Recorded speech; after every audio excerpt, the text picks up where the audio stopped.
तो दोस्तों आज मैं एक्सप्लेन करने वाला हूँ एक थाई सुपरनैचुरल हॉरर मूवी को जो कि नेटफ्लिक्स के ऊपर अवेलेबल है। इस मूवी का नाम है गोस्ट लैब। इस मूवी के अंदर दो साइंटिस्ट होते हैं, एक लड़की होती है जो कि ये साबित करना चाहते हैं कि गोस्ट और स्पिरिट्स वाकई में एग्जिस्ट करते हैं, जिसके लिए वो जिस हद तक जाते हैं ना वो बहुत ही ज्यादा खतरनाक है। आपको देखने में मजा आएगा। और मैंने हाल ही में ही एक्सप्लेन किया है एक इंडोनेशियन हॉरर मूवी को जिसका नाम है सिक्सा नेरेका यानी कि हेल टॉर्चर। और अगर आपने इस मूवी की एक्सप्लेनेशन को अभी तक नहीं देखा है तो जाकर देख लेना, इसका लिंक आपको नीचे पिन कमेंट में मिलेगा। तो चलिए अब बिना किसी देरी के चलते हैं सीधा वीडियो की तरफ। तो मूवी की शुरुआत में हम ला और वी नाम के दो लड़कों को देखते हैं जो कि लोगों को गोस्ट और स्पिरिट्स के बारे में बता रहे थे कि भूत और आत्माएं सच में होती हैं। फिर तभी हम पास्ट में जाते हैं जहां हम वी और ला को देखते हैं। वी गोस्ट में इतना भी यकीन नहीं करता और बात करें ला के बारे में तो वो वी से बिल्कुल उल्टा था। उसे पैरानॉर्मल चीजों से बहुत ही ज्यादा ऑब्सेशन था। देखा जाए तो ये दोनों ही सर्जन्स हैं। खैर तभी वहां पर एक नर्स आती है और उन दोनों को बताती है कि उनके हॉस्पिटल में एक केस आया है जिसके अंदर एक आदमी ने खुद को आग लगाकर मारने की कोशिश करी। उस आदमी की बॉडी पर 3rd डिग्री बर्न्स हुए हैं जिसके चलते वो फिलहाल मारा गया है। अब इसके बाद वी अपनी माँ से मिलने जाता है जो कि बीमार थी और हॉस्पिटल में एडमिट है। यहाँ पर तभी ला की गर्लफ्रेंड माई आती है और वो दोनों कुछ बातें करते हैं जिसके बाद में वो वहाँ से चले जाते हैं। अब थोड़ी देर के बाद में वी भी अपनी माँ को बाय बोलकर वहाँ से निकल जाता है। तभी रात को हम सिक्योरिटी गार्ड को देखते हैं जो हॉस्पिटल चेक कर रहा था और उसे वहां पर तभी कोई दिखाई देता है। और जब वो उसे देखने लगता है कि वहां कौन है तो हम बस उस गार्ड के फेस पर डर का भाव देख पाते हैं। और फिर से वी और ला पर स्टोरी फोकस करती है जहां वो दोनों बात कर रहे थे। और अचानक से ही ला शॉक्ड हो जाता है और जब वी पीछे मुड़कर देखता है तो उसे वहां पर एक जला हुआ आदमी दिखता है और वो आदमी कैमरा में नहीं दिखाई दे रहा था। और इसके बाद वो व्यक्ति अचानक से वहां से गायब हो जाता है। अब ला इससे बहुत खुश हो जाता है क्योंकि उसने एक रियल भूत को देख लिया था। और वो दोनों बाद में रिकॉर्डिंग्स को भी चेक करते हैं लेकिन वी को ये सब हेलुसिनेशंस लग रहे थे। वी अभी भी ये बात नहीं मान रहा था कि उन्होंने भूत को देखा है। तो ला वी को हॉस्पिटल की पुरानी बिल्डिंग में लेकर जाता है और वो वी को बताता है कि वो इस हॉस्पिटल पर बहुत टाइम से रिसर्च कर रहा था और वो जिस चीज पर रिसर्च कर रहा है वो भूत ही है। वो वी को बोलता है कि उसके डैड की मौत हो गई थी जब ला 2nd स्टैंडर्ड में था, लेकिन एक रात जब वो पानी पीने उठा तो उसने अपने पिता के भूत को देखा था। और तब से ला को लगने लगा कि वो गोस्ट की एग्जिस्टेंस को प्रूव करने के लिए ही पैदा हुआ है। ये बात सुनकर वी भी उसकी इस रिसर्च का हिस्सा बन जाता है। अब यहाँ ला वी को बोलता है कि वो बहुत सालों से गोस्ट पर रिसर्च कर रहा है और उसने इन कुछ सालों में फील्ड रिसर्च भी करी है जिसके अंदर उसने अलग अलग लोगों के एक्सपीरियंसेस सुने हैं और कई सारी हॉन्टेड जगहों पर भी वो गया है जिनमें जापान का इनफेमस सुइसाइड फॉरेस्ट भी शामिल था। लेकिन उसे वहां कोई गोस्ट नहीं मिला। और इसी के ऊपर मैंने एक वीडियो भी बना रखी है, अगर आपने उस फिल्म को नहीं देखा है जाकर देख लेना। उसका लिंक आपको नीचे पिन कमेंट में टॉप पे मिलेगा। बहुत ही बेहतरीन फिल्म है वो। एनीवेज अब वो गोस्ट को कैमरास में रिकॉर्ड नहीं कर सकते थे और उसने जितने भी गोस्ट की पिक्चर्स और वीडियोस देखी हैं वो सभी नकली थी। तो वी ये बोलता है कि उन्हें कोई तरीका ढूंढना होगा जिससे वो बाकी लोगों को भी गोस्ट को दिखा पाए, लेकिन इन सबसे पहले उनको एक भूत ढूंढना पड़ेगा। तो अगली रात ये दोनों ही उसी हॉस्पिटल में रुक जाते हैं जहाँ पर वो दोनों एक रैपर को अपने आप हिलते हुए देखते हैं। वी सोचता है कि यह शायद हवा की वजह से हिल रहा होगा। तो ला बताता है कि गोस्ट भी कई टाइप्स के होते हैं। पोल्टरगाइस्ट इनविजिबल होते हैं, इसलिए वो दोनों रात को हॉस्पिटल में पोल्टरगाइस्ट को ढूंढने लगते हैं। उन दोनों ने ही अपने साथ एक थर्मो कैमरा लिया हुआ था और वो एक रूम में पहुंच जाते हैं जहां पर एक के बाद एक व्हील चेयर अपने आप हिल रही थी और रूम की चीजें भी अपने आप हिलने लगती हैं, गिरने लगती हैं और उन्हें किसी पोल्टरगाइस्ट का टेम्परेचर भी शो होता है जिससे कि वो दोनों वापस आ जाते हैं। ला यहाँ पर बहुत बार उस वीडियो को देखता है जिसको उसने रिकॉर्ड किया था। वो कई दिनों से अच्छी तरह सोया भी नहीं था, इसलिए जब वो सर्जरी कर रहा होता है तो गलती से उससे पेशेंट की पल्स कट जाती है जिस वजह से बहुत खून बहने लगता है। ला को हॉस्पिटल के चेयरमैन से बहुत डांट भी सुननी पड़ती है। जिसके बाद हम माई और ला को आपस में बात करते हुए देखते हैं जहां पर उसे किसी काम से जाना था, इसलिए वो उसके साथ दिसंबर में घूमने नहीं जा सकती और इसलिए वो प्लान पोस्टपोन कर देते हैं और फरवरी में रख लेते हैं। जिसके बाद माई वहां से चली जाती है। अब माई के जाने के बाद ला को वी का टेक्स्ट आता है और वी उसे जल्दी से उसके पास आने के लिए कहता है। ला वी के पास जाता है और वो बताता है कि गोस्ट अपने किसी लव्ड वन से ही मिलने आते हैं, जैसे कि ला को उसके डैड का गोस्ट मिलने आया था।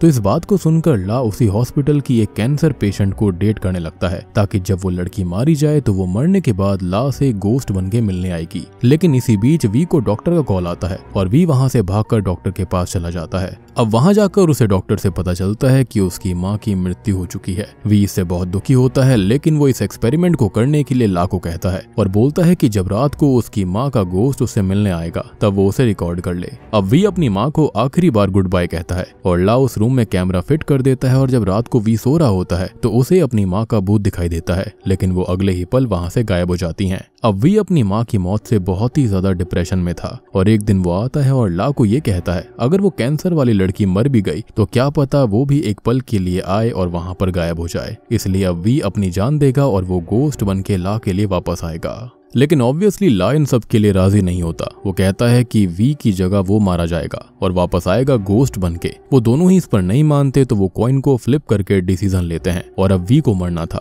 वी ने सारी प्रिपरेशन कर ली थी और एक सुसाइड नोट भी लिख दिया था। अब ऐसे ही वो दिन भी आ जाता है जब वो खुद को खत्म करने वाला था। वो एक गन ड्रॉर से निकालता है और ला बाहर चला जाता है, लेकिन वी को अपनी सारी पुरानी बातें याद आ रही होती हैं, खासकर उसकी माँ, इसलिए वो खुद को मार नहीं पाता। तो ला अंदर आता है और गन उठाकर खुद को खत्म कर लेता है और इन सब से वी बिल्कुल टूट गया था। खैर अब वी को नाइटमेयर्स भी आने लगे थे क्योंकि ला को मरे हुए अब 2 हफ्ते हो चुके हैं और पुलिस को ला के इस केस के बारे में कुछ पता नहीं चला था कि आखिर इसके पीछे मोटिव क्या था कि उसने खुद को खत्म क्यों कर लिया। लेकिन हम जानते हैं कि उसने ऐसा क्यों किया था, एक फूलिश एक्सपेरिमेंट के चलते। को कितना क्रेजी हो सकता है, एक्सपेरिमेंट के चलते खुद को ही खत्म कर लिया।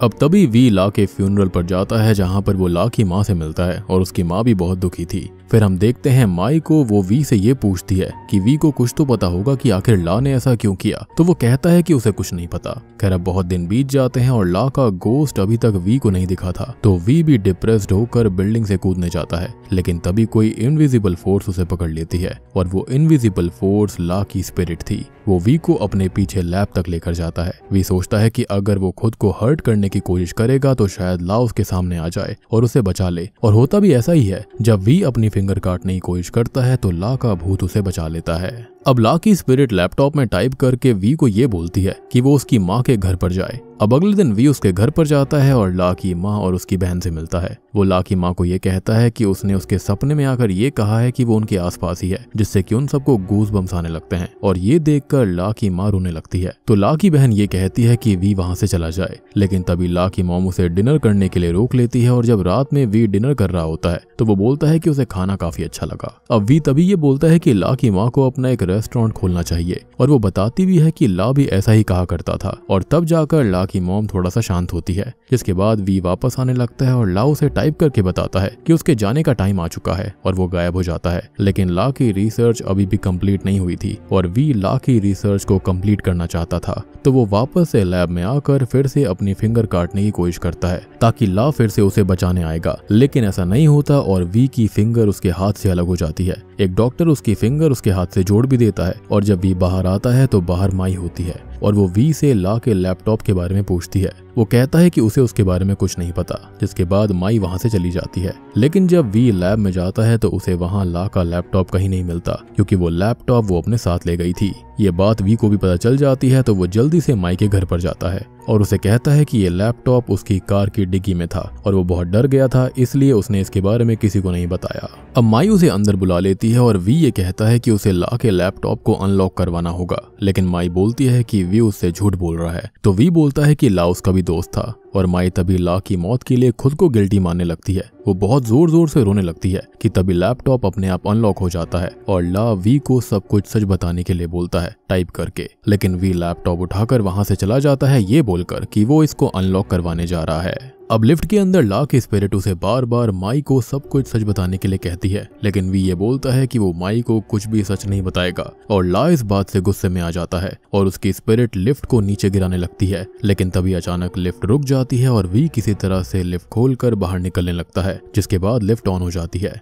वी यहाँ पर मरते मरते बचा था। जिसके बाद वो माई को लैब में बुलाता है और वो माई को कॉफी देता है जिसमें उसने कुछ मिला दिया था, और माई बेहोश हो जाती है। यानी कि वी को गोस्ट को और स्पिरिट को बुलाने का एक और तरीका मिल गया था, यानी कि उनके प्रियजनों से बदला लेना, उनको टॉर्चर करना। और पहला तरीका तो हम जानते ही हैं कि जब कोई पर्सन किसी को याद करता है जिससे वो प्यार करता हो। खैर वी अब माई के साथ गलत करने लगता है तो ला उसको रोकने के लिए कहता है, लेकिन वो नहीं रुकता। और अब होता यह है कि ला की स्पिरिट वी को नीचे पटक देती है, नीचे फेंक देती है, जिस वजह से उसकी एक टांग टूट जाती है। वी इन सब को अपने मोबाइल में रिकॉर्ड करने लगता है तो ला उसके टूटी हुई लात को और तोड़ने लगता है और वी को घसीट कर वो मॉर्ग रूम में लेकर जाता है। और जब वी की आंख खुलती है तो वो ये देखता है कि ला की स्पिरिट अपनी मरे हुए शरीर में वापस आ गई थी और वो ये रिकॉर्ड करने के लिए अपना मोबाइल निकालता है, लेकिन ला उसके मोबाइल को दूर फेंक देता है और वहां पर आग भी लग गई थी जिसमें वी का मोबाइल भी जल जाता है। ला भी अब वी का गला दबाने लगता है और वो वी को मार डालता है। तभी वी आफ्टर लाइफ में ला से मिलता है और ला की स्पिरिट उससे कहती है कि वो बहुत दूर पहुंच गए हैं और अब वी को रुकना पड़ेगा, जितना भी वी और ला ने किया वो बहुत है।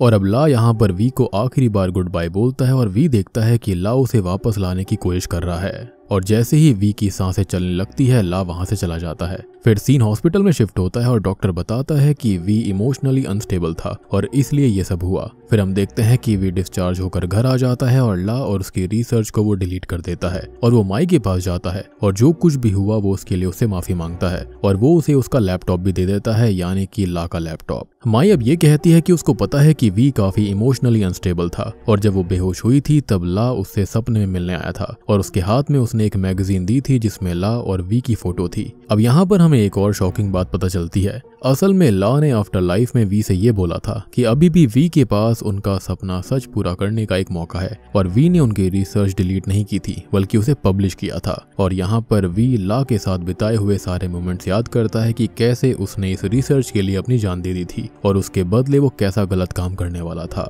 और बूम, इसी के साथ में गोस्ट लैब मूवी यहीं पर खत्म हो जाती है। तो दोस्तों ये थी गोस्ट लैब फिल्म की कहानी। अब आप सोच रहे होंगे कि एंड में हुआ क्या। तो असल में ला ने वी को जानबूझकर मारा ताकि वो उसके साथ आफ्टर लाइफ में आए।